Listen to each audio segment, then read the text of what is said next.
if we've never met, I have been massively overweight and almost hospital worthy underweight. So I've been at the top end of the scale. I've been like 25 kilos maybe overweight, 25, maybe 30.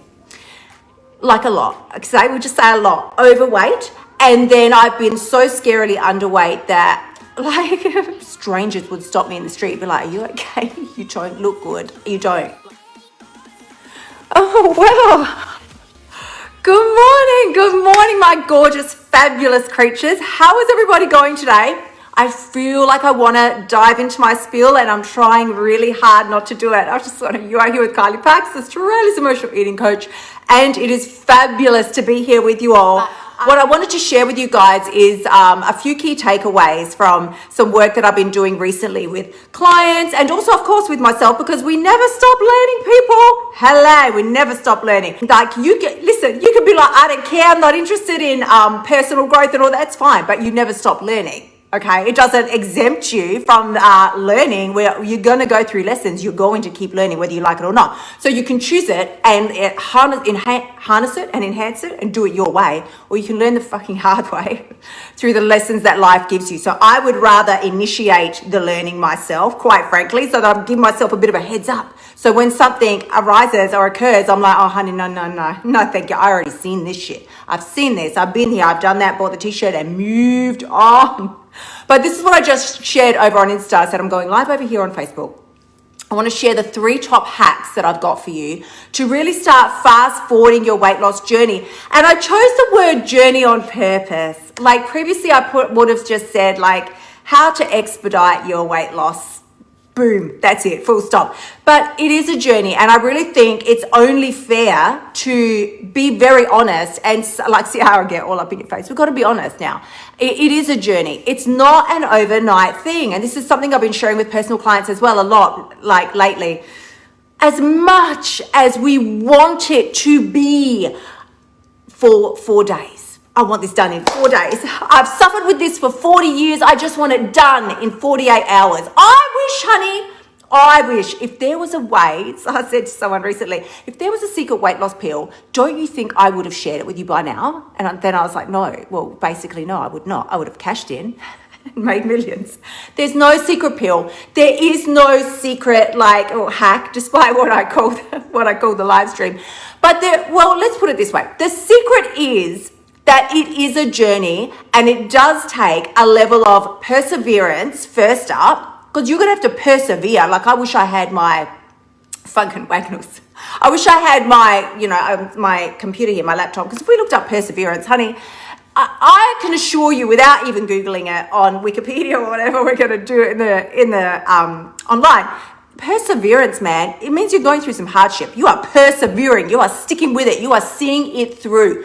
It does take a level of perseverance and commitment to the process. Of course, it's a process. It's not like swallowing a pill and it's over. Like I said to you, I wish, honey, please, I wish. Now, I just want to share with you, because there was some, as you may or may not know, I'm a big advocate of journaling, like huge advocate of journaling. I think journaling is probably one of the most powerful tools that we can use. And this wasn't even something that I was going to mention on the live stream, but it is one of the most powerful tools that you can use to help change your inner world in order to change your outer world. If we've never met before, this is what I say to people, I'm not your average weight loss coach. I'm not. If we've never met, I have been massively overweight and almost hospital worthy underweight. So I've been at the top end of the scale. I've been like 25 kilos maybe overweight, 25, maybe 30. Like a lot. So we'll just say a lot overweight. And then I've been so scarily underweight that like strangers would stop me in the street and be like, are you okay? You don't look good. You don't. Like literally I had a stranger stop me when I was buying something and they're like, are you all right? You don't look good at all. I just want to punch them in the face. I'm good. Thank you very much. But I was so underweight. I was skinny. I was drawn. I was like a little tiny stick insect. It wasn't a good look. Now that I look back, listen, this is the thing, okay, with the weight loss whole scenario is we really get so caught up in our heads, we don't see it. I thought I looked fabulous. I thought it was the best I'd ever looked. It's only now that I look back, I'm like, shit, that was really not my finest moment. So this is the thing. If you want to get serious about it, I will get to my 3 points eventually, but if you want to get serious about it, you really do have to embrace a certain level of tolerable pain. And when I say tolerable, that doesn't mean that you're sitting back watching Netflix and eating Cheetos. No, there's no pain. Show me the pain. Where's the pain? I was doing that last night. Well, there was no Cheetos, but there was plenty of Netflix. There's no pain. I did not want to move from this couch because it was fabulous. It was bliss. There's no pain. I want you to embrace a tolerable level of pain, which means it's pushing you, obviously, because it's not comfortable, but you know for what is just going to be just on the other side of it, it's worth it, okay? So when we're talking about the 3 hacks, there's a few things that I want to share with you. So yes, I've been wildly overweight, and yes, I've been chronically underweight. And what I can tell you from both of those experiences was neither of them made me happy. Neither. So when I say to you, I thought I looked great when I was really skinny. Why do I keep doing this? Like all up in your face. I thought I looked great when I was skinny. I thought I did. And I did enjoy feeling clothes. Like I felt like I could be comfortable in clothes for like probably the first time ever. And when I see now, everybody around me was really concerned. And not only that, it wasn't natural for me to be it that way. As in, I had to virtually not eat. I ate like a sparrow for 2 years to try and maintain that weight. Do you see what I'm saying? If that was a natural body weight for me, it would have been kicking ass. I just would have been rocking it and it would have been fabulous. But to maintain what I had starved myself to achieve, that's a whole nother story. I might do a live stream later this week on my actual story. I'll do one on my story. But just to give you a quick heads up, 40 days I didn't eat for 40 days. We need like a moment of silence there for it to sink in. I didn't eat for 40 days because because I wanted to do a juice cleanse. I wanted to do a juice fast. I'd always wanted to try one. And I'm not like, there's no shade on juice cleansers. Do your thing. Like, do your thing. I'm cheering you on with the clapping hand emojis. Like, I think it's fabulous. But just like be sensible about it and be safe and do it in a way that is not going to put you in hospital. So I did a juice cleanse for 40 days. 40. And I did not, of course I didn't eat for 40 days, but I didn't even have fruit juices. Like there was no sugar. So because I was like, sugar was the devil. Woohoo, get that stuff out of here. So there was no sugar. There was clearly no solid foods. There was just nothing for 40 days. It was, I was juicing spinach and I don't even know if I was juicing carrot because I was like, carrot's got sugar. Natural sugars. I know I was definitely juicing spinach, probably not celery because I really hate celery, cucumber, and lemon. They're the ones I can remember. It's a few years ago now, like probably six, 7, somewhere around there. It's been a little while. It's been a minute. It's been a hot minute. But this is the sort of thing that I was juicing, and I did it for 40 days. Why did I choose 40 days? Because I felt Jesus, you're going to laugh. Jesus was in the desert for 40 days. So I felt like that's a really holy number. Like if I do it for 40 days, something magical is bound to happen. Well, something did happen. Something magical did happen. I nearly got myself hospitalized. I lost so much weight so fast that I ended up with all this loose baggy skin like under my arms. That was the only, I don't know why there. Like that was weird, but that's where it came. And of course, then, in order to be able to maintain a weight that was not natural and not right for my body, I couldn't eat. So I then, for 2 years following, ate tiny little bits of lettuce and little things to try and maintain this weight that was just so ridiculous for my body. So this is what I say to you. You can do anything. And this is, if we want to class that as sort of a diet, because I had put it into a diet category, there's no shade on diets. I'm not shitting on diets.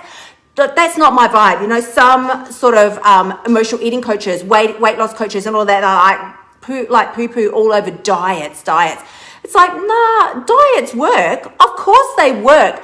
Diets work if you want to lose generally a small amount of weight for a small amount of time. Like if you've got a high school reunion coming up and you want to go on a diet and you'll lose 4 kilos and you'll probably keep it off for about approximately 4 weeks, right? That's it. They work. They just don't work long term because you can't live on a diet exactly, like case in point with the juice fast. It wasn't sustainable. It wasn't maintainable. You cannot live like that. So this is what I'm talking about. Now, eventually, I will get to my three hacks. Is it a lifestyle? Someone's saying, is it a lifestyle? Listen. So here's the thing. I love that question. We are living a lifestyle anyway. Everybody is like, you got to make it a lifestyle. Make your healthy living a lifestyle. It's like, well, listen, you've got a fucking lifestyle anyway. I want you to assess what is the lifestyle you're currently living in. Is it conducive or conductive to where you want to go? Is it taking you where you want to go, or is it pulling you further away? This is the absolute key, is the lifestyle. So let's start. I'll give you my three hacks. So this is the vibe. You want to lose, let's just say, because this is the women that I work with. We want to lose weight. Of course we want to lose weight. So you want to lose some weight. The first place to start, we start by jumping on Google or Insta really and searching for the latest diet. Like, what's the new plan? What's the plan that I can do that's going to solve all my problems?